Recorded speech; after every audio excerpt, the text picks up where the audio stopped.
Hey everyone, my name is Shomo, and this is my 7 years of childhood sexual abuse story. It all started in kindergarten when my uncle would start to put his fingers in my underwear, and I was sleeping. I'd wake up to this weird feeling down below, and I'd get off the bed and walk away. And I remember turning back and there's no emotion on his face.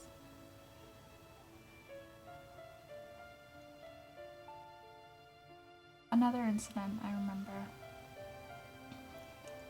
was sitting on his lap, and he was showing me a new game on the computer, and he just started rocking his hips back and forth, and something felt uncomfortable down below, so I hopped off. There was a time he was dropping me off to school, and he would,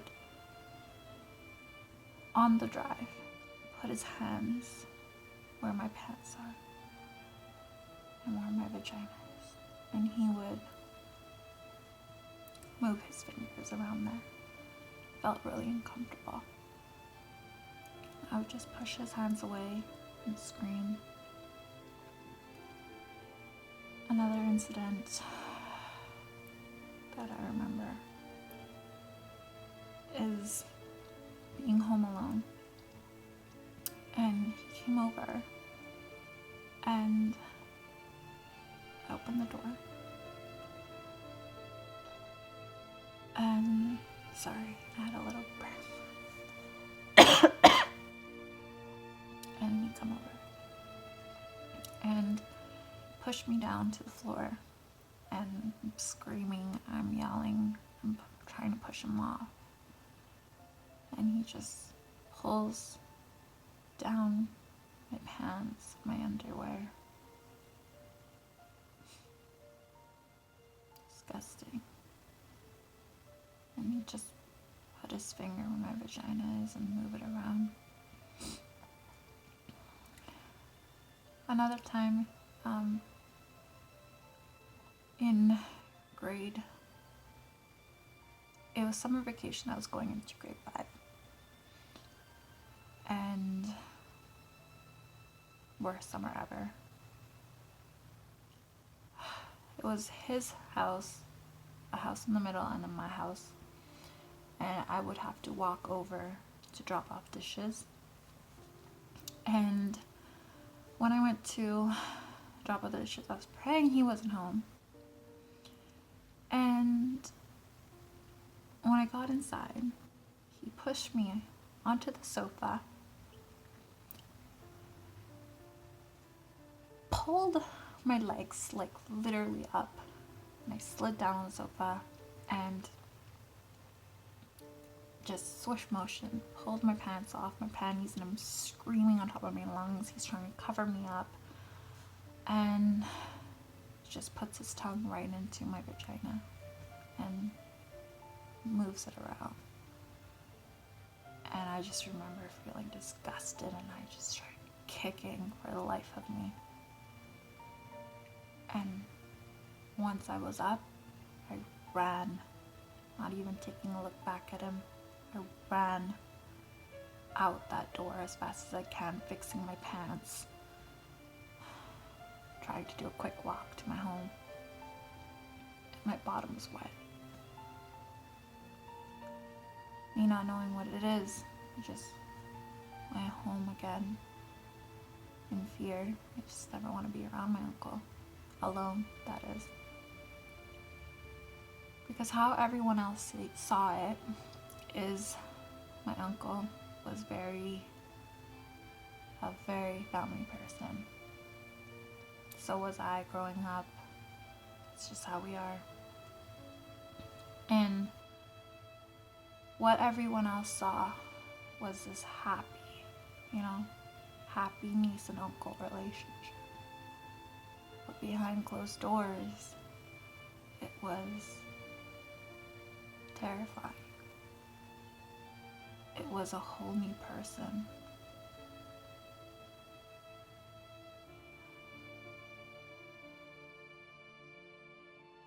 And that same summer where he put his tongue into my vagina was the same summer where my stepfather, who's Muslim, and I'm mentioning religion here because to let you know that it could be anyone in any religion. He was Muslim, and we were home alone. He's on the couch, and I could see from the corner of my eye he's peering at me. And I'm watching Suit Life of Zack and Cody. And he says, "Hey, come, let me relax you." I said no. Came down to the floor anyway. Once again, my heart, I was done in that moment. I just started crying right away. Started fighting for my life. Because this man who's supposed to be my father is now on top of me, pinning me down. He licks my boobs, like pushes my shirt up, licks my boobs, pulls down my panties, licks down my stomach, and he goes right into my vagina. And I was just disgusted. Both of these men have the nerve to tell me that I'm ugly. Both of these men think and have the audacity to tell me to shave as I'm going through puberty. Because they've seen it and they've touched it. My self-esteem growing up from kindergarten to grade 7 was so low. I was the shy girl that just followed orders of everyone. You know, my parents divorced when I was in grade 1. Life was just like a complete mess behind closed doors. To everyone else, it seemed like, things were amazing. That's just how life is, isn't it? You just never know what's going on. And growing up in those elementary years, I would have friends that I'd literally go and talk to, and they would share their experiences with me. And the amount of girls that I have met, which is probably why I'm really making this video, is so, people can find recovery. People can relate to my experience. People can seek help. And the amount of women that I met, it's like, we're all so scared to come forward about all this and about the things that are going on. Like, my uncle, this is the blood brother of my mother, did this to me for kindergarten, 7 years. 7 years, kindergarten to grade 7. And my stepfather did it to me for 1 whole week in that summer vacation. That summer, where they both used their tongues, was the first summer and first time I ever wanted to die. And I don't think any child that young should feel like they need to die for the better. And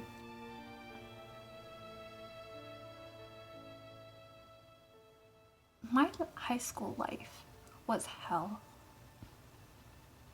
You know, I told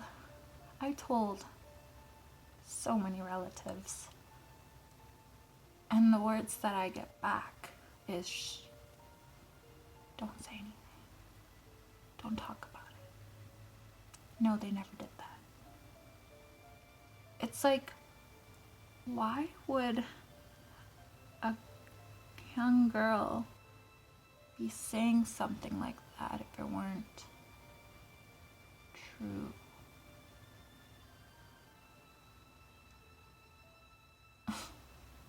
I'm sorry. If a young girl came up to me and said, I'm being touched inappropriately, or this man is doing this thing with his hands, I would go to defense for that child.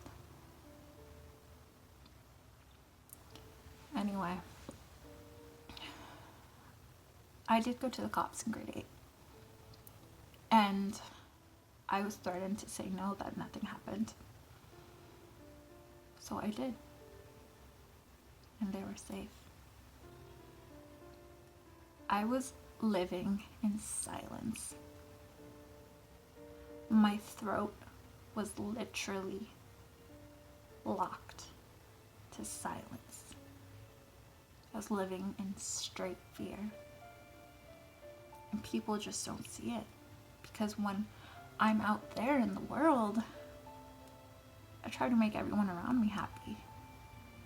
I try to follow everyone's order. That's just who I was. I was a follower.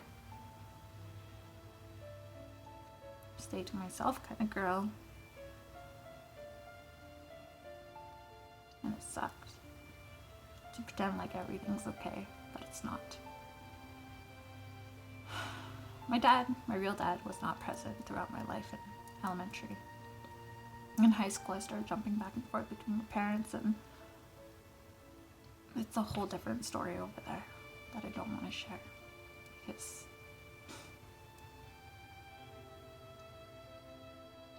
I don't want to say anything bad about my parents, because they already had it tough for getting married so early on, an arranged marriage on top of that, and then their life became hell at a young time. And I mean, now they're doing good, I guess. I hope. I know my mom is trying very hard.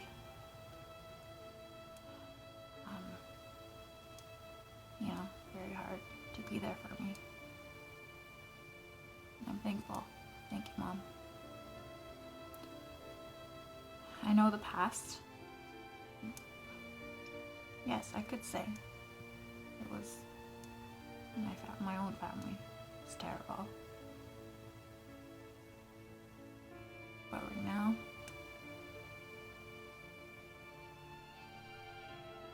it's so different. Throughout high school, I started to really take an interest in getting out of this world. There's so many things that I could share with you, but I'd be on this camera forever.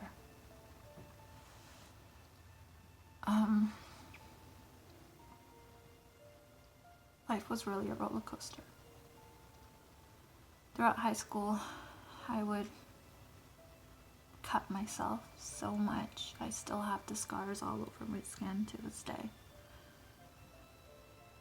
And the sight of blood just made me calm down. When it cut, I'm releasing all my emotions. I'm feeling, on the clouds. And I would overdose on medication and fall asleep. It felt nice. Just get away from the world. I was seeing a sexual abuse counselor. I was seeing a youth worker. All my school counselors knew. So many of my friends knew. Social workers knew. system is really messed up. I'm not gonna lie. There needs to be work done on the system. It really does. And I don't understand why the police officer at the time when I was in grade 8 believed me when I said no. Like, do they not see that those same people are my caretakers? Like, I have to say no? Like, I was literally threatened to say no? It's unbelievable. Anyway, that's just how it is. I was silenced. I was living in fear for the longest time. I wanted out. After high school, I was convinced that I was never going to be with the man. I tried to one time in high school, and I was so closed off still, and I noticed it myself. And after high school, I came out as lesbian, and on a YouTube video, by the way, I made it like this big thing. So convinced that I was never going to be with the man because of what had happened in the past. And to people, it just didn't make sense. But what am I going to say to all those people? I'm not going to go back and tell my whole life. And even when I was with women, I was still very closed off. I hid my body. I would never reveal my body. I was disgusted by my body. Not gonna lie, to this day I kinda am too.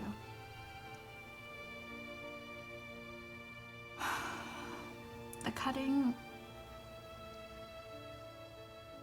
made me feel a bit better because it felt like I was getting all of their touches off of me, you know? I felt so used. So I was cutting, like, I'm not kidding you guys, my medical report is like a stack of papers. It's horrible.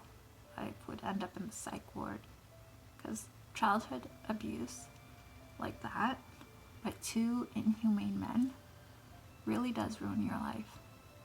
It really does.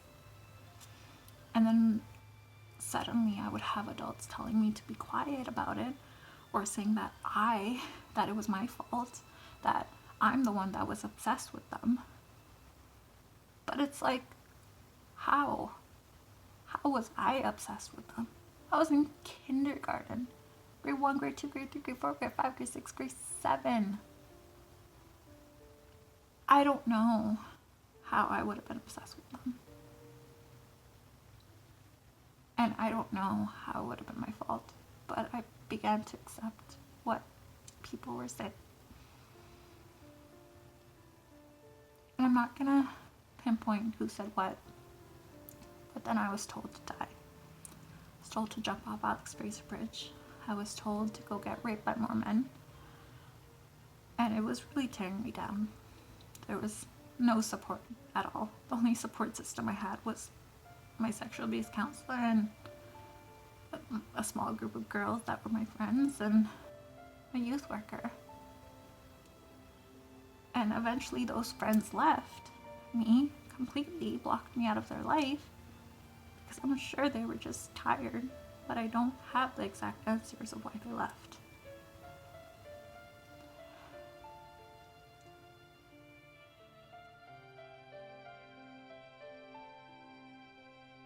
And there's so many people where I just wanted to let my emotions out about my past, because I kept bottling them inside of me. And then they would go and tell other people and laugh about it. And it's just like, how horrible is this to happen in this world? And with my relatives, I can't believe how most of them took that type of information. It's like, just be quiet about it. What? So that's what people saw. People just saw me being a regular family girl. But I was so broken inside. I was hiding behind this mask.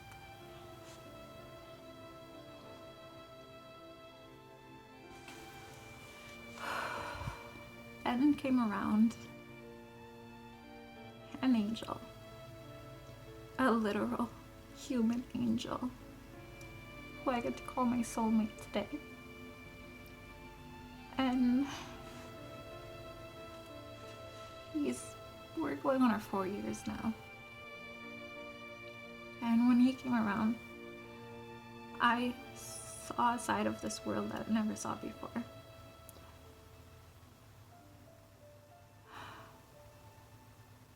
And that man today is my rock, is literally my rock. I love him so much. And I'm so thankful. I know God sent him into my life for a reason.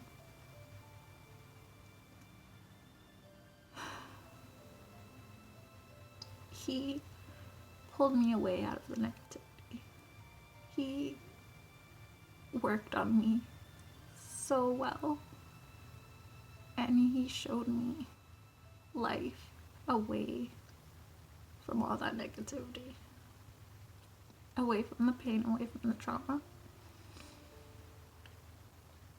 And he helped me through so much. And I put him through so much too. I one time got rope and I went to a forest and I was gonna hang myself. I called him and I said, "Hey, babe, I will see you in another life." And that was it. And he called the cops and the cops tracked me down. And there's so many times I spent time in the psych ward just reevaluating life over and over and over again. And along the way, I have met amazing people, an amazing support system.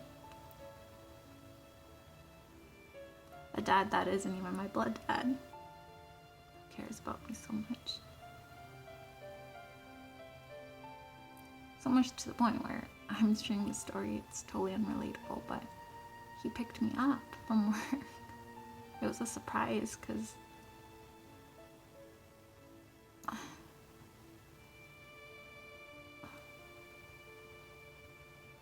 my real father, he would just say, "Walk home," when I was working in high school. And this father, who's not even blood, he just came to my work and he said, "Let's go." And I was like, "What?" He's like, "Let's go, I'm driving you home." I never had that. And it was like, whoa. You know, what did I do to deserve this?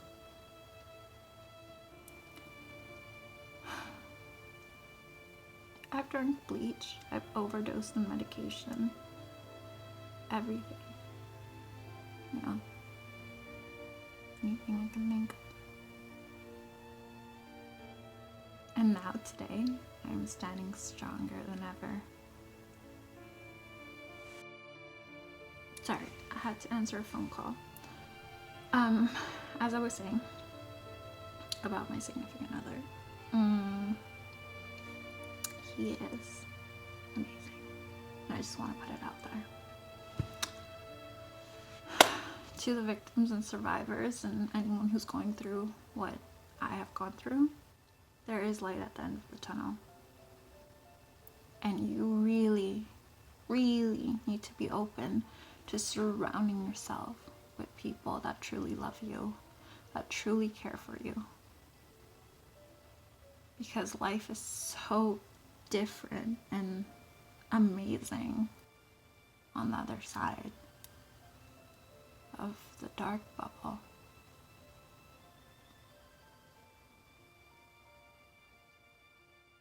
To the ones living in silence, I pray and I hope one day you will come out and flourish and really own your story. Because it's not fun living in the dark. I really know how it can be.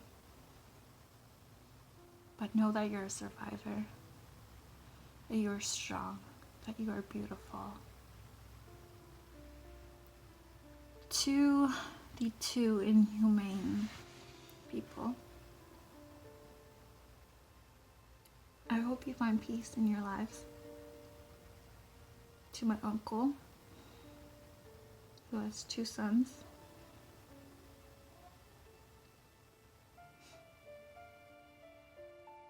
you know, there's a reason that God blessed you with sons and not a female.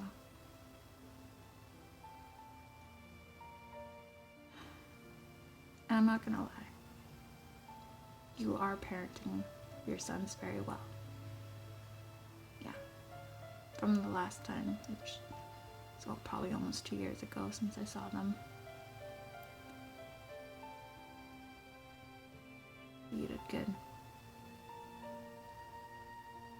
But I just want to know why you did that to me. It ruined my life. Did you not think that I was a child of someone too? That I was a child of your own sister?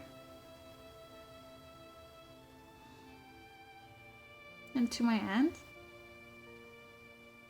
I'm sorry, I tried to tell you. I really, really did. But I was silenced to the bone by a lot of people to not say anything to you. I tried to tell you before you even got married to him.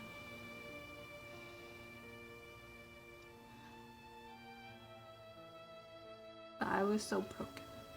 And I don't even know if you're gonna believe me at this point. But I'm sorry that I didn't come forward sooner.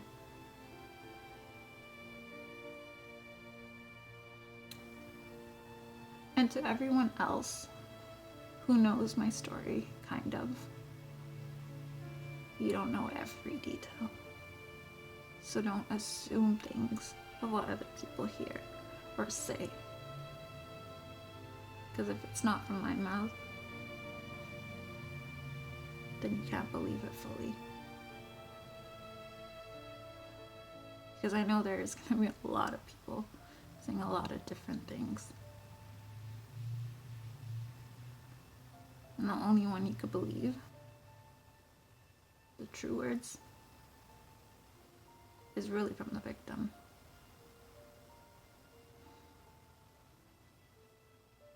And don't make up stories, because it's really not nice.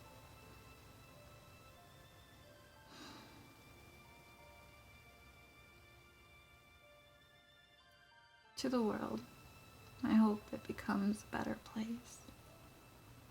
I hope the justice system becomes better. Because I did go to the cops again, and they're just living off of what I said in grade 8, that I said no. And it's so pathetic. It's unfair to believe a young child under the control of the people that are the problem.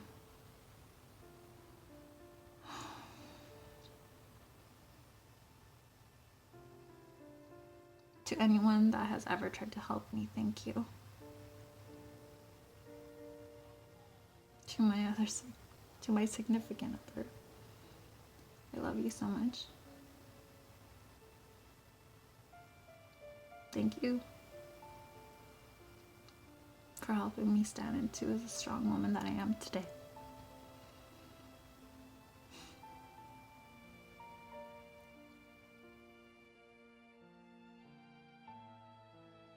Guess I'll talk to everyone soon.